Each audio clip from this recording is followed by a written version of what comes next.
This is the Big O Show. This is the Big O Show. Why don't we do this? Let's talk to my man Jordan Schultz, the Schultz Report, baby. And obviously he had some insight on the first Mike McDaniel interview with the Miami Dolphins, and we'll get his thoughts also on this Dolphin mess that we've got going on. Jordan Schultz joins us right now. How you doing, Jordan? Big O, what's up, big dog? How you doing, man? You doing all right? Gotta get see my shot. Is everything all right? All right, that's not No, too man, it's all good. Let me put my You got a Slayer shirt and everything going. I like it. My Kobe shoes. Let me just make sure. There you go. There you go. A little Kobe shoes. I like it. Get these Apple phones out of here. That's a terrible shot.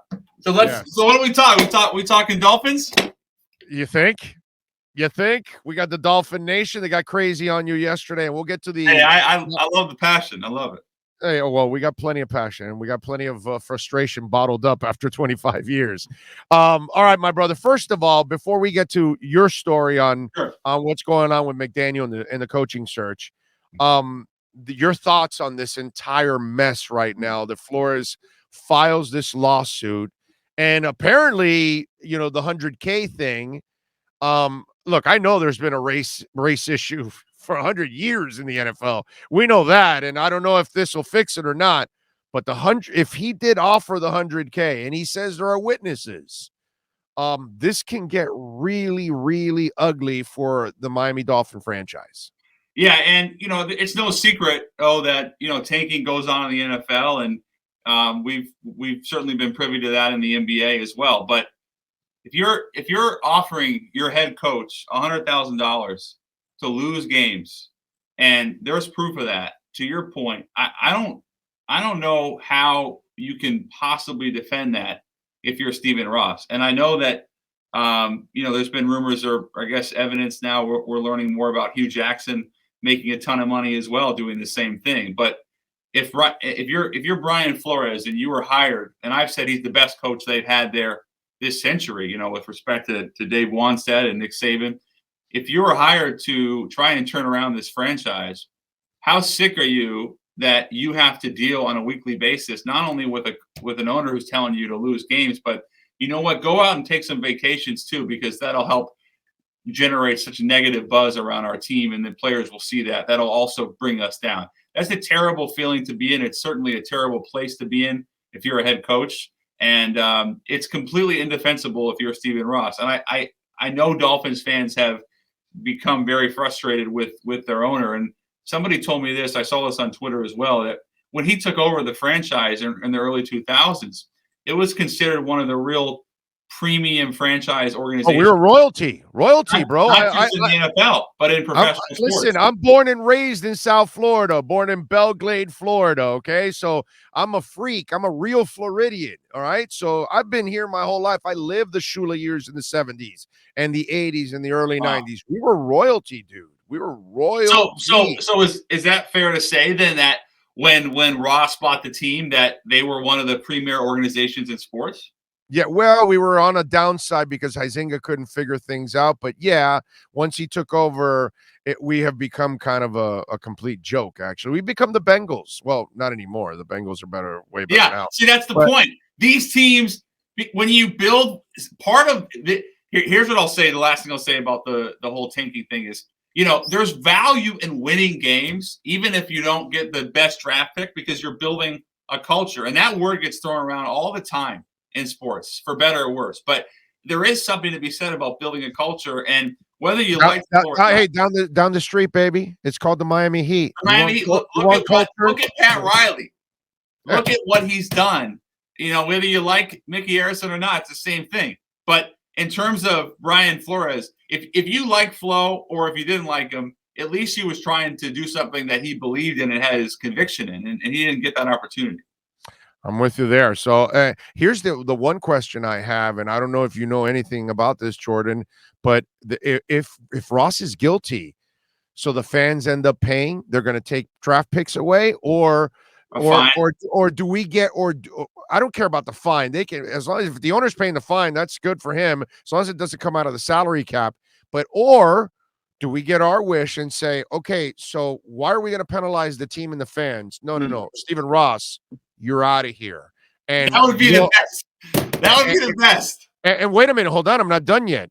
He has already the team being transferred to his partner, Bruce Beal. Yeah. I don't know if this was Bruce's idea. Hey, Steven, why don't you try to tank? So what I would do if I'm the NFL, I'm saying, listen, that transfer, that's not happening anymore. We're going to open it up. Yeah, Steven, you'll get the money, but we're going to open it up to the best owner to buy the Miami Dolphins. And that's how it's going to go. It's going to go with an open bid, and we will. Is that possible? Because I don't want any part of anybody that is the partner of Stephen Ross. Oh, I completely agree. Is it possible? Yes, but I think it's so early, and the NFL has to figure out how much, and the lawyers are going to have to figure out how much actual evidence do we have here. Because, text messages, like the Belichick text messages, you saw that firsthand. And Brian Flores is willing to go the distance here. He's clearly willing to be blackballed, and he's putting his coaching career on the line. So he's willing to go all the way, which leads me to believe there's a lot there. And I would say it is possible that the league could ultimately remove Stephen Ross, but you have to understand that Roger Goodell is in his own world here, just a few blocks away from me in New York. And he's going to, in his mind, removing an owner is not a positive thing. That's like a last resort. But I think it is possible, especially to your point. And it's almost like in college football where a terrible coach comes in and commits all these violations, gets fired and leaves, and then the next generation of players have to pay the price, and it's super unfair. And I really hope that's not the case with the Dolphins. Yeah, because they're gonna end up finding the Dolphins and stripping them of picks, and it's like, well, wait a minute, man, why are you gonna do that? That's not us. Make him sell it. Get his ass out of here. Go get a real owner, and that's it. We got guys. I completely agree with you, and that would be the dream scenario and the one silver lining for this entire situation. All right, so we stirred it up. And by the way, I want to say something. I want to apologize because I contributed to the confusion, because I'm reading your texts and you're giving us the information of McDaniel talking to the Dolphins, and it was from the first interview. But I'm reading it on a Tuesday or a Monday, whatever it was, thinking that it was that day, like, oh, they met, and it's really they're meeting tomorrow. But your information was from it clearly says in the text, it doesn't have any date or anything. It's just telling you information on their meeting, and obviously their only meeting was the first meeting. So, I appreciate that, but that's also on me for not being more clear. I should have been more clear. So I appreciate you, but I'll take responsibility for not making it abundantly clear. But yeah, so here's what I do know. Here's what I have heard. McDaniel is incredible in a one-on-one situation. So that's why Thursday is really exciting.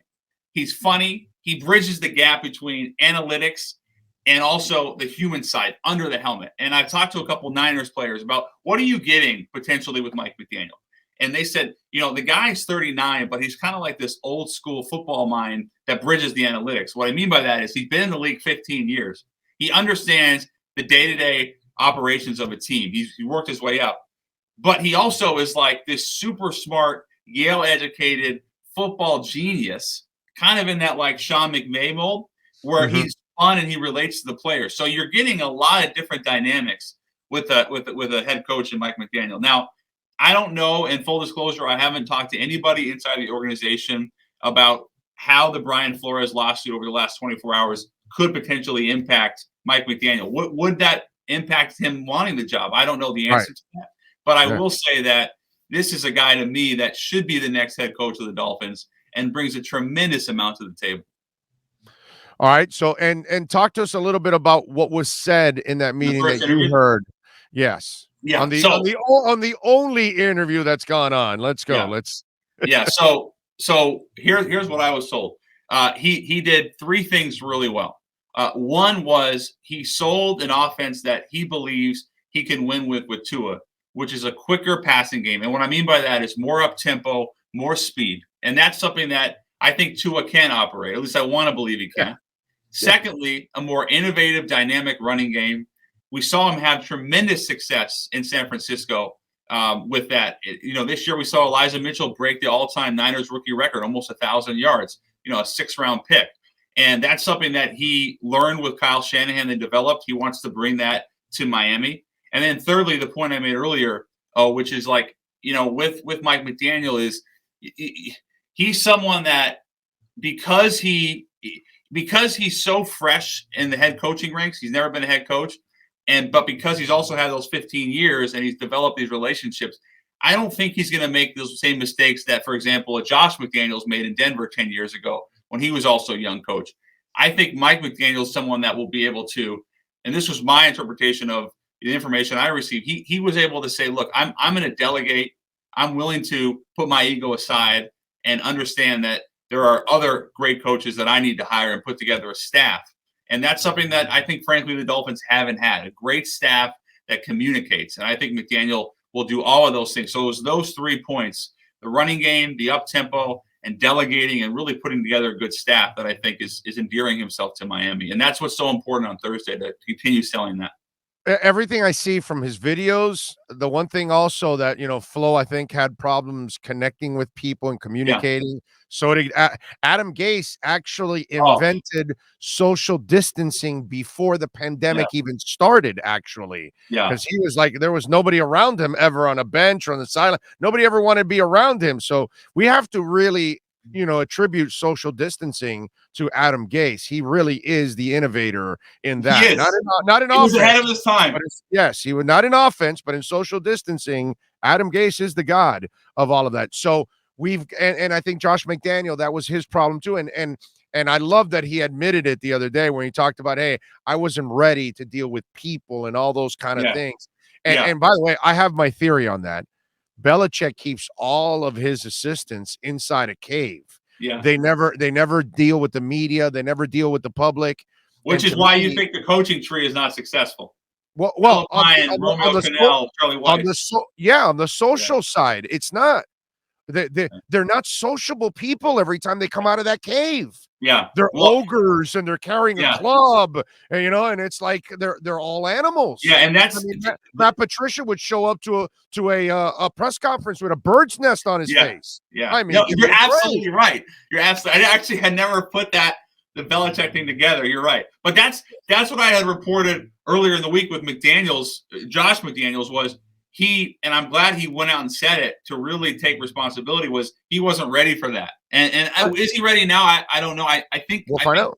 I think so. And I think having Dave Ziegler there will help. But in terms of your guy, potentially Mike McDaniel, he doesn't strike me at all as that Belichick camp. He's like the new school. You see Zach Taylor, you see McVay. These guys have had tremendous success because they are sociable, they are fun, they understand how to connect with players, and they're going to win games. Yeah. He's kind of hip, He's kind of a Mike Jones. Yeah, exactly. He's a fun guy. I like him a lot. I'm telling you, I think he'd be a great hire for Miami, and I really hope the last 24 hours doesn't sour him, not the Dolphins. Doesn't sour him.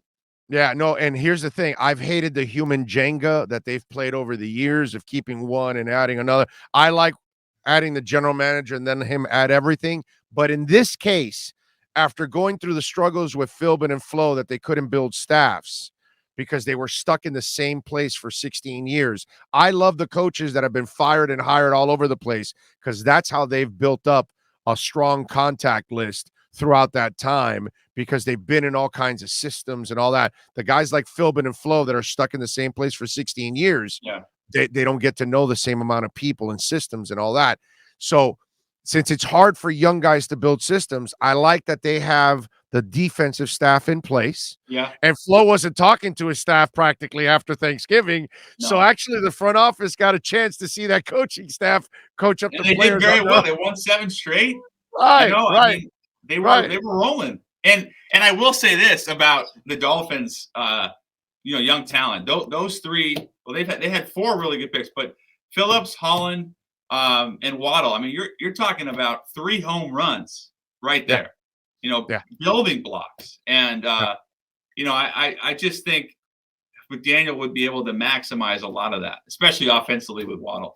Are you hearing this that it's McDaniel, right? Because I heard it was Dable 1 and then McDaniel 2 that's kind of I what I've been always saying reported for the it last was. weeks. I always reported Dayball was likely to go to the Giants.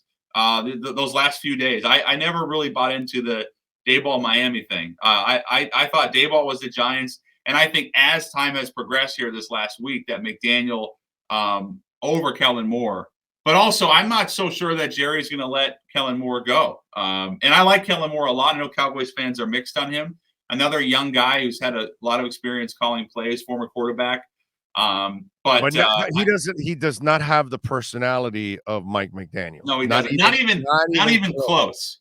Not even close. Kellen Moore is like a low key kind of and that's fine. But I don't think that's what Miami needs. I think they need a fresh, kind of guy like McDaniel. And I was told that, what his plans are with Jalen Waddle, I don't want to say he's going to replicate what he did with Devo because they're a different player, different size, but some of the same dynamic skill sets, just finding ways, different innovative ways to get Jalen Waddle the ball, I think is very appetizing.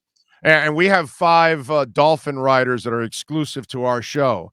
And just for their sake, I want Mike McDaniel because they've had to put up with Flo, who says absolutely nothing for 3 years. Those poor guys have suffered, man. So Flo's not the best interview. No, he's the worst interview, bro. What was Gase like? Gase wasn't much better. Well, but Gase at least was a smart ass. Okay, so you had some fun, Right. So some fire would come out every once in a while, and you get at least a little. With Flo, it was like you were interviewing a wall. Like no matter what was going on, the wall was still there, no matter what. It was just. Yeah, you just need to look at one Mike McDaniel press conference, and you're like, this guy, he's got some juice. Right. Exactly. He's got the juice. There's no doubt about it. Jordan, thanks for taking some time, my brother. What are you working on, man? So folks can check you out at the Schultz_report. I appreciate that. Actually tonight I'm going to have Des Bryant on at 5 on my Instagram to talk about. He's got a big NFT drop coming on, and I'm excited about it. It should be fun. Des is a good interview. I'll tell you that. He's always fun. So well, right above you see that logo. We're broadcasting live from the OK Coin Studios. So we're big crypto guys here. I see that. I'm fired up. I love it. So I'm I do crypto segments here and everything. So yes, it's NFT. I got to get better at NFTs. I am not. That's the future, my man. And I know. I don't know much about it, but I don't know. I don't know. My problem is I don't know which ones to buy, which ones are going to be valuable. I can tell you anything and everything about Ethereum and Polygon and Bitcoin and Avalanche, and I could talk crypto all freaking day. But not the non-fungibles. I'm not there, dude. I'm afraid because I don't know what to invest in, and I don't know what's going to go up, what's going to go down. So I'm going to tell you one thing to check out. I don't even know if are we short on time. I'm going to tell you really. Are you going to tell me crypto chicks now? No. Look up this new company. I just became privy to this ZED, Zed Run. It's an Australian company. It's digital horse racing. I'm a big animal guy. I rescue animals. That's my other side. Well, we've adopted 5 dogs. So that's fantastic. I got 4 right here and a cat and tons of wild animals and crazy. I can't support horse racing because, but the digital horse racing. And I love that you adopted 5. I didn't know you were a dog guy. I do. Yeah, we've adopted 5 dogs. And my daughter adopted 2.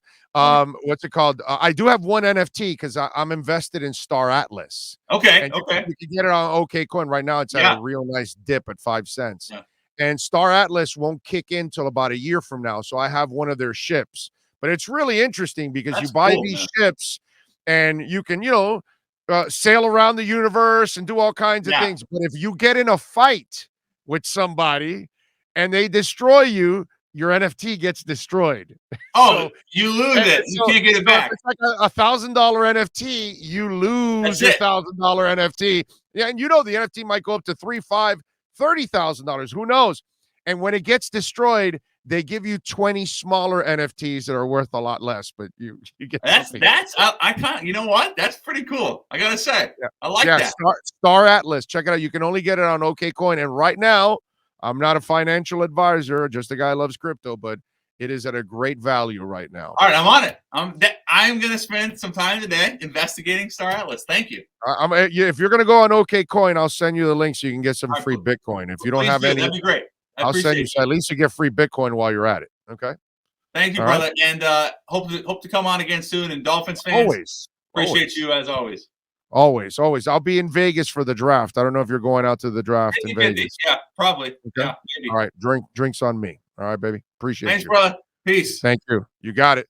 There you go. Jordan Schultz, baby. The Schultz report. Schultz _ report. I can't wait to get back on the road.